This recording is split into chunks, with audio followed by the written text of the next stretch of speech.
The following program is brought to you by Arlington Community Media, where we tell your story.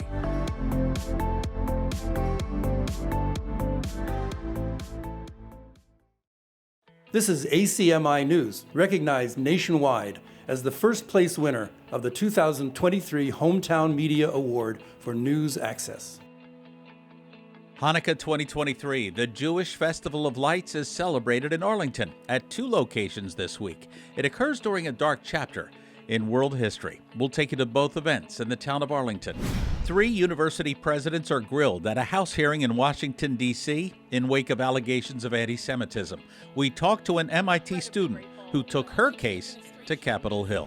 And you heard of the Sons of Liberty, of course. You know, there was a woman who was considered the mother of the Boston Tea Party. You didn't know? Well, neither did we until this week. And you'll meet Mom on the 250th anniversary of the Boston Tea Party. Next, ACMi News starts right now.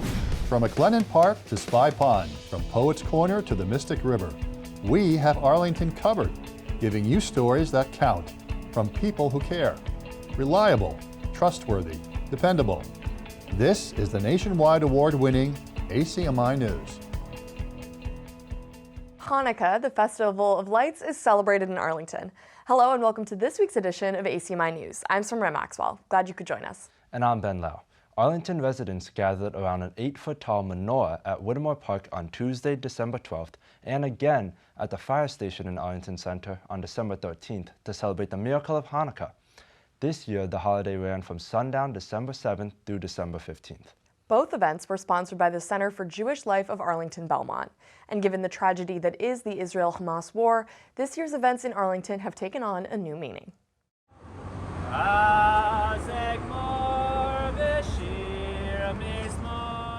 The Center for Jewish Life in Arlington celebrated this year's Festival of Lights twice, December 12th at Whittemore Park.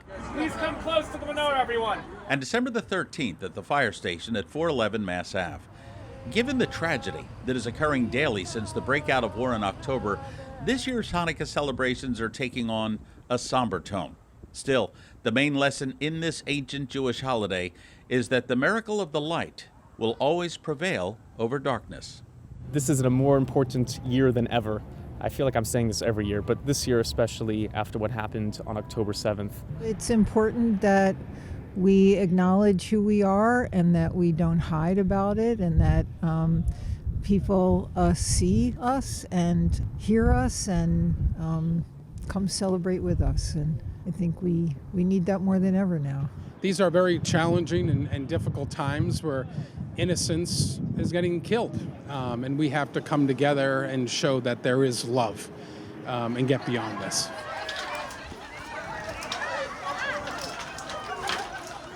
On December 13th, children got to collect chocolate coins or gelts dropped by Arlington firefighters. There was traditional food and activities, a family-oriented celebration of love, unity, and defiance. We live here. You know, we're Jewish people here.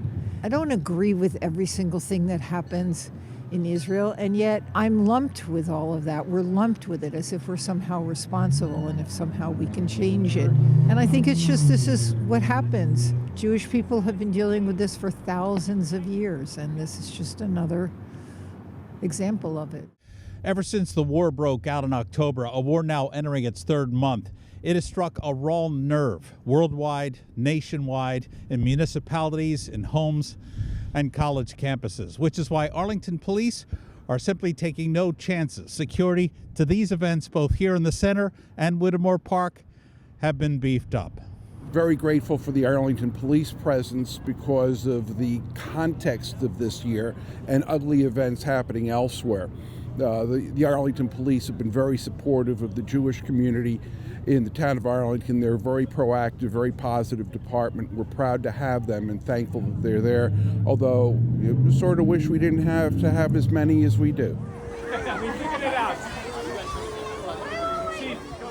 Participants here say even though these lights keep the miracle of life alive, they also expose the darkness that still lives for all of us to see and condemn.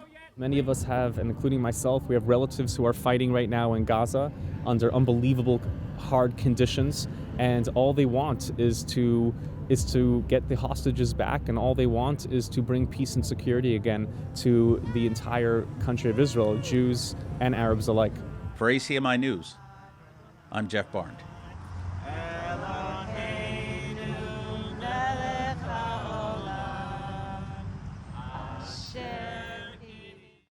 Arlington police say both events went without incident. At the December 4th Select Board meeting, Rabbi Bukit initially asked that the menorah be on public display for all 8 days of Hanukkah, but the board agreed to just the Whittemore Park and Arlington Center events as it was stated in the original application process. You may recall last week the presidents of 3 elite U.S. universities faced condemnation over their refusal to say whether calling for the genocide of Jews violates against their policies of bullying and harassment. The college presidents from Harvard, the University of Pennsylvania, and Sally Kornbluth of MIT all face scrutiny over how their schools have handled a rise in anti-Semitism on their campuses since war broke out in the Middle East. You may already know that UPenn's president has resigned, and there are calls for the remaining 2 to step down as well. All 3 testified last week during a hearing before a House committee. Before that hearing, some Jewish college students gave testimony in D.C. on how their lives have changed on campus since October the 7th. Talia Khan, an MIT grad student with degrees in material science and engineering, was among the students who went before the cameras. And she talked to ACMi News' Jeff Barnes. What has your life been like on the MIT campus ever since October the 7th? Since October 7th, for all Jewish students, Israeli students on campus, it has been one long nightmare. Talia Khan was among several Jewish students who traveled to Washington, D.C. on December the 5th for the House committee hearing on Capitol Hill. I am the daughter of a Jewish mother and an Afghan Muslim immigrant father. I am the proud president of the MIT Israel Alliance, and I am a Jewish student currently immersed in an extremely toxic anti-Semitic atmosphere at MIT. Day after day, the MIT administration has failed to enforce its own rules on anti-Semitic actors, such as the interfaith chaplain intimidating Jewish students, DEI staff publicly declaring that Israel has no right to exist, faculty dismissing student concerns for their safety by telling them that if they are scared, they should just go back to Israel. And you said this, and this is what struck me. Please let me go back to being a scientist. Let me go back to being a student. I don't want to keep advocating for Jewish student safety on campus. It's not my job. It's your job. Please do your job and act now. And if you can't, I'm asking Congress to do it for you. Thank you. What did the lawmakers on Capitol Hill tell you yesterday after what had to be a pretty harrowing day for you? Certainly incredibly grateful for all of the congressmen and women who invited me there to speak, who shed light on this huge issue, because so far it's been a grassroots effort. It's just been students reporting, students screaming at the top of our lungs, trying to contact every media outlet we possibly can, going to Twitter, writing letters, trying to get signatures. But there's only so much that we can do from the ground up, because at the end of the day, these university administrators have other people that they have to answer to, and it's not the students. Dr. Kornbluth, at MIT, does calling for the genocide of Jews violate MIT's code of conduct or rules regarding bullying and harassment? Yes or no? If targeted at individuals, not making public statements. Yes or no? Calling for the genocide of Jews does not constitute bullying and harassment? I have not heard calling for the genocide for Jews on our campus. But you've heard chants for intifada. I've heard chants, which can be anti-Semitic depending on the context, when calling for the elimination of the Jewish people. So those would not be according to the MIT's code of conduct or rules? That would be investigated as harassment if pervasive and severe. I'm sure you saw the question that she asked that all 3 presidents failed, of asking whether calling for the genocide of Jews is against university's code of conduct and qualifies as harassment. And all 3 presidents failed incredibly. And I was sitting 3 feet away from Harvard President Gay when that happened, and the smugness with which she said it depends on the context, really shocked me. Now that you have come out and the world saw you yesterday and you were on Capitol Hill and they were testifying, have you heard anything from college officials regarding what happened? We're recording this on a Wednesday, just 24 hours ago, and you were in Washington, D.C. So immediately after the hearing, President Kornbluth issued an email out to all students and faculty, essentially out to the whole MIT community.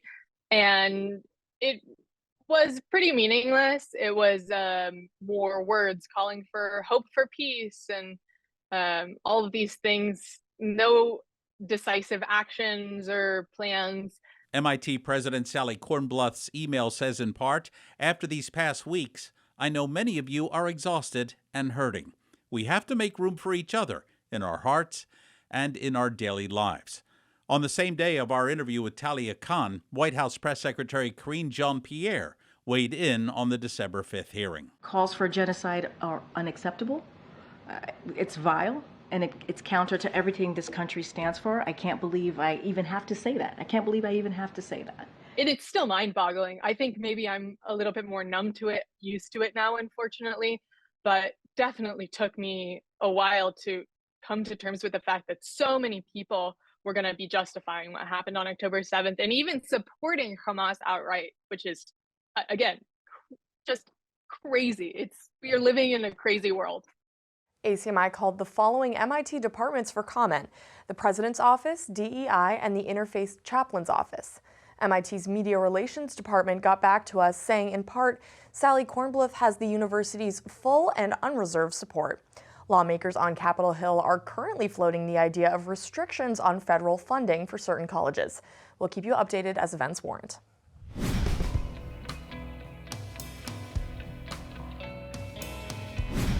In a story that's become all too familiar in the town of Arlington, a lifeless red-tailed hawk was found recently at Spy Pond. Some wildlife experts reportedly retrieved the body to find the cause of death.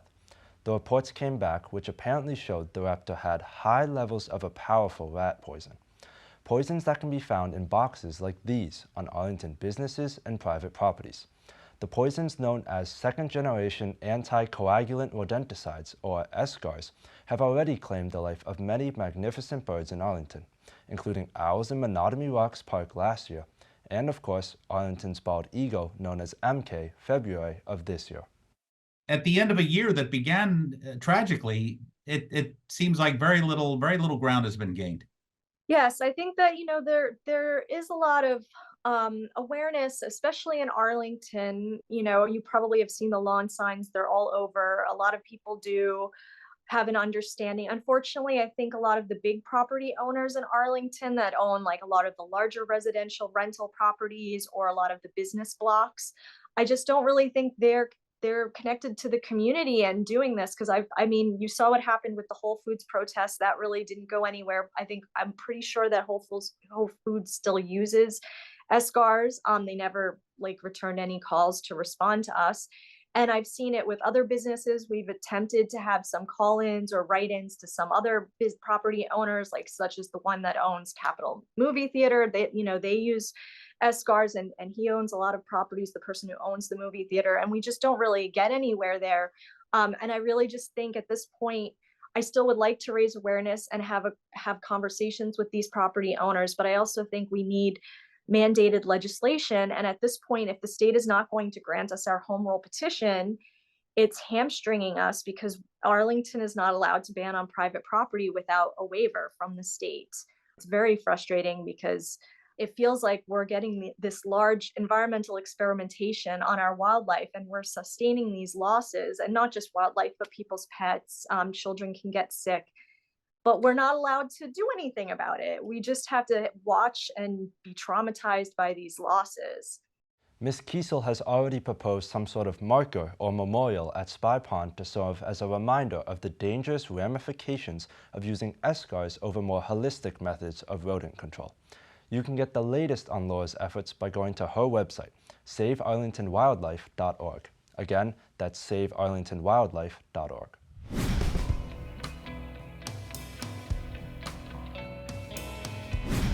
Why does the town of Arlington continue to be used as a sewer for Cambridge and Somerville?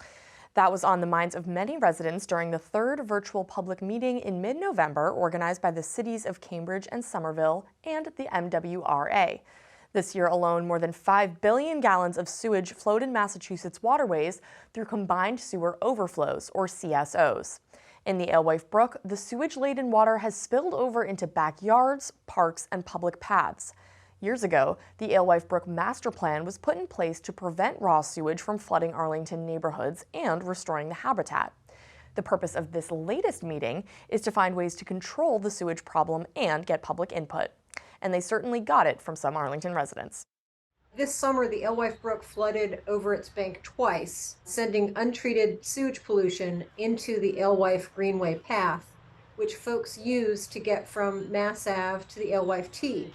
And on August 8th, we saw folks biking, jogging, and pushing baby carriages through untreated sewage pollution. They had no idea there was sewage in that water. They just saw puddles in the park. I'm upset. I'm upset for my neighbors who live in these neighborhoods, who have homes abutting. What is a convenience for MWRA? What is a convenience for the community of Somerville to have their raw sewage and waste overflowing in our community? We're not putting up with this anymore. This is ridiculous. And if we need a new team at MWRA, let's do that. We'll get a new petition. We want solutions. We don't want an hour-long meeting explaining to us something is too expensive or it won't work or there's going to be noise or traffic. Are you people for real? Noise and traffic? We have human waste in our neighborhoods. Earlier this month, the Select Board directed town leaders to write a letter to the state requiring either CSO treatment or a higher level of CSO control. If you want more information on just how bad things are at the Alewife Brook, just go to the Save the Alewife Brook website, savethealewifebrook.org. Again, that's savethealewifebrook.org.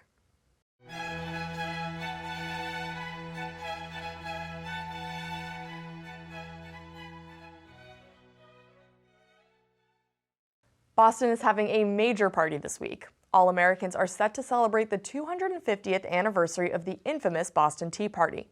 December 16, 1773, a sly group of wily patriots led by the Sons of Liberty destroyed an entire shipment of tea sent by the East India Company by tossing more than 340 crates of tea leaves into Boston's harbor. And that made King George III mad. See, King George imposed a tax on the tea and other goods. And well, you know, no taxation without representation. But did you know who came up with the idea of having the Patriots dressed as Native Americans? A woman by the name of Sarah Bradlee Fulton of Medford, which is why plans are in the works to erect a statue of Miss Fulton in Medford, and sculpted by none other than Bob Shore, the man who refurbishes art at Arlington's Cyrus Dolan Museum. Laura Duggan, an area historian, is behind the project.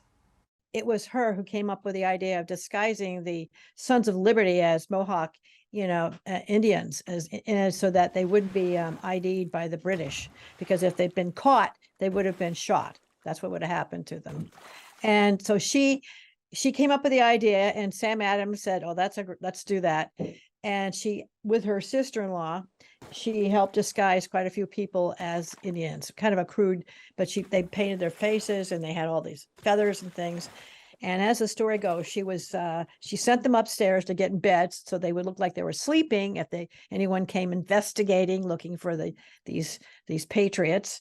And she and her sister-in-law, Anne, were downstairs washing the clothes and everything out, and busy washing. So when the Brits looked through the window, they saw two women washing clothes very calmly, like there was nothing going about it. And, "Oh, would you like something washed? Can we help Her Majesty's soldiers?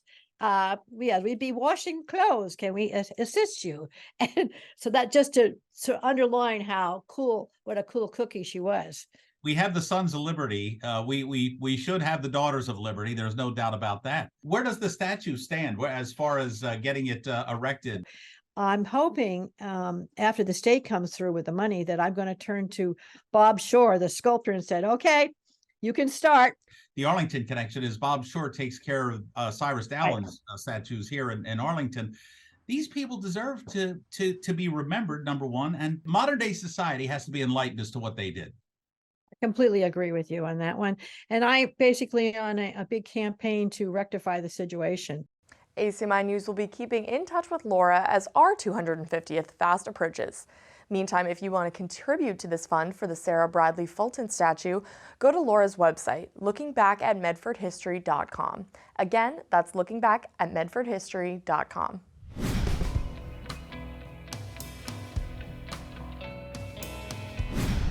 More than 250 New England bicyclists found the perfect way to counter the annual holiday intake of Christmas snacks. They pedaled 22 miles in the 27th annual Ciclismo Classico Jingle ride. Before the early week rains and heavy winds came, the holiday bikers pedaled over the river and through the woods. And as ACMi's Jeff Barn found out, every time a bicycle bell rang, an angel, well, you know the rest. For the 27th year straight, it was Kickstands Up at the Kickstand Cafe. Yes, bells are once again ringing merrily on high as more than 250 bicyclists from all over New England gathered in Arlington Center on Sunday, December 10th. This is the annual Ciclismo Classico Jingle Ride, among the longest running holiday sporting events in New England, and clearly one of the most colorful. Have fun. Thank you. I was a little, pins and needles this week with the weather, so I was a little nervous looking at the weather every day, so a little nervous about that, but it's going to be a great day. Last year's riders endured 26-degree temperatures. What you don't see are the 5 layers below this. There are thermals going on. Mrs. Claus did good this morning. She gave me oats, she gave me 5 layers of clothing, and then my suit. So I'm pucker. But this year, it was a balmy 60 degrees outside, and even under the threat of a monster and windy rainstorm, these riders were ready to go come what may. And feel free to pile up on the carbs for this one. This ride is a 22-mile trek. So where are these bicyclists going on their 22-mile trek? Well, first, it starts right here in Arlington, the Minuteman Bikeway. Then they go southeast to Harvard Square, then due south, due east to the Esplanade, then due east again to Boston Common, then due west to Newbury Street, and then northwest back up here to Arlington, the Minuteman Bikeway. It's one big loop, and organizers say, this is not a contest, it's not a race, it's not a Tour de France, and the weather so far is really good. They can see clearly now, the rain is gone. They can see all obstacles in their way. I've always loved sharing a joy of cycling, and this just started from, and I also love a parade, and I also love to sing, and I don't really like commercialism, so it was a great way for me to kind of combine everything and try to make people happy. And the first year we just made so many people smile. It just was, and everybody had such a great time, and it's just an easy, fun thing to do. And it's great to see the costumes, and after the event people just have such a great time, so it really makes a lot of people happy, and it's just so easy. And bicycling is also booming, so that's why a lot of this is happening. People are just bringing e-bikes and tandems and their families, and it just shows you that bicycling is a powerful force. You have antlers on, so aerodynamically, how does that affect your performance? I have to be careful going through doors. I have to remember I have a costume on, that kind of thing, yeah. So no crowded malls, gridlock traffic, or Grinches here. Just some fresh air, perfect weather, and an event that reminds all of us that if you miss your childhood, ride a bicycle.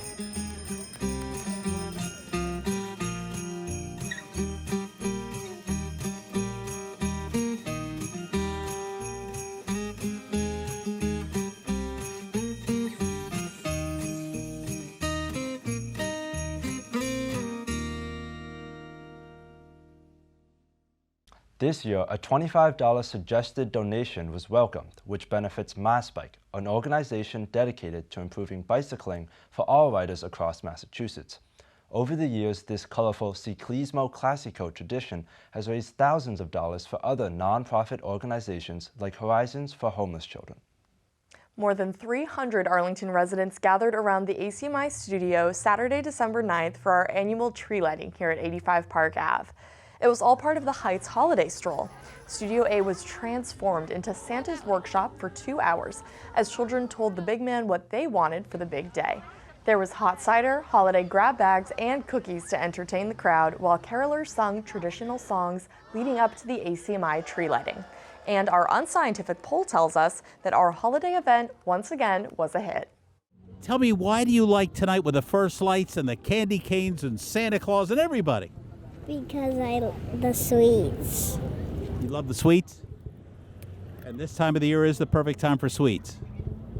Yes. Do you have anything to say about Hanukkah or Christmas to your neighbors here in Arlington? No. Merry Christmas and Happy Hanukkah. Happy Hanukkah, happy holiday. Now, I saw you here last year. You love this tradition here. Yes, well, we had to walk 2 minutes down the street, so convenience and the holiday stroll. We love the holiday stroll. They do such a great job with it every year. We're super impressed. Yeah, the windows look really good this year, and the businesses are taking part, and it's just a great way to ring in the holidays. Well, we love seeing so many people out and about, and the touch a truck is always fun with all the kids, and it's just fun with the singing and everything. It's a great time. Let's make this a happy and healthy holiday season for everyone. Be good to one another. Yes, and Arlington Heights rocks. Happy holidays, Merry Christmas, and ho, ho, ho! And that'll do it for this week's edition of ACMi News. I'm Ben Lau. And I'm Summer Maxwell. Thanks as always for joining us. Do you want to see how we put together the newscast here in Arlington? Stop by and pay us a visit right here at 85 Park Ave on Thursday afternoons between 3 and 5 p.m. And if you have any news tips for us, stay tuned. In just a few seconds, you'll find out how to contact us. And in the meantime, happy holidays, and we will see you back here next week. Take care, everybody. You can always check out our latest segments and newscasts on the web at acmi.tv/news. And don't forget to like us on Facebook and follow us on Twitter and Instagram at ACMi News. Make sure to subscribe to our YouTube channel as well. You'll find us at youtube.com/ACMi News. If you have any news tips for us or wish to become a citizen journalist, we'd love to hear from you. Email us at news@acmi.tv or stop by ACMI Studio A at 85 Park Avenue.